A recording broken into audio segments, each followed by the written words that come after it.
Message d'indignation sur les élus du Lualaba qui ont accepté de nous faire la honte en décidant de se détacher directement de leurs missions importantes qui font même l'objet de leur existence et de leur présence à l'hémicycle, justement pour défendre et soutenir les orientations, les directives dictées par leur haute autorité politique.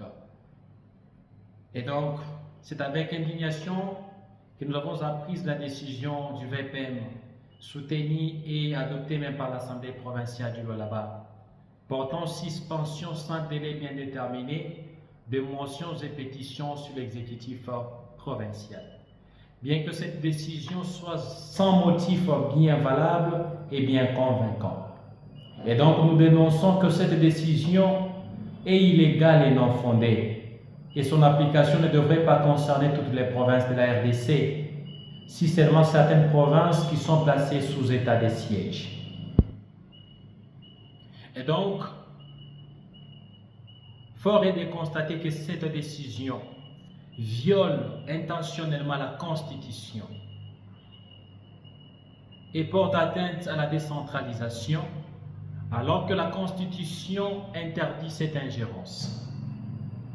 Dans ces articles ci-dessous, je cite article 3 des libres administrations de province, les articles 197, 198, 200 à 203 qui imposent les contrôles parlementaires sur l'exécutif provincial. Et la loi numéro 08/012 du 31 juillet 2008 qui dit qu'aucune autorité exécutive ne peut suspendre les contrôles parlementaires. D'où pour nous l'acceptation de cette décision par l'Assemblée provinciale du Lualaba reviendrait à violer la séparation de pouvoir et l'autonomie provinciale. Des risques et conséquences de cette décision sont à observer sur la gouvernance au niveau local. Premièrement, cette décision désorganise les institutions. Deuxièmement, elle affaiblit la transparence et neutralise les mécanismes de contrôle parlementaire. Troisièmement, elle bloque la reddition de comptes et aggrave la méfiance entre citoyens et représentants.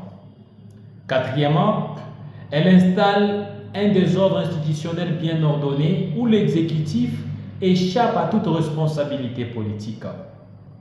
Et enfin, cinquièmement, elle favorise les détournements, la corruption et la mégestion.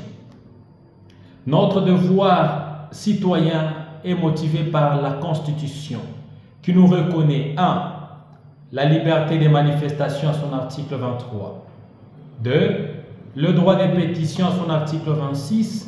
Et 3. Le devoir de défendre notre Constitution à son article 64. Et donc, rester silencieux en tolérant pareille dérive est une complicité et la haute trahison à la nation. D'où nous lançons un appel à tous. Premièrement, à l'Assemblée provinciale du Lualaba de revenir à la vraie raison par la suspension immédiate de cette décision. 2. À la Cour administrative d'appel d'appliquer son pouvoir quant à ce, car c'est le moment. Car dans le cas contraire, nous nous engagerons aux actions citoyennes, juridiques, constitutionnelles, pacifiques mais bien déterminées, afin de réclamer haut et fort le retour à l'ordre constitutionnel. À la population lualabaise de rester vigilante, mobilisée, tous comme un seul homme, pour barrer la route à cette violation volontaire et intentionnelle de la Constitution. Car la Constitution est sacrée et elle est au-dessus de tout pouvoir.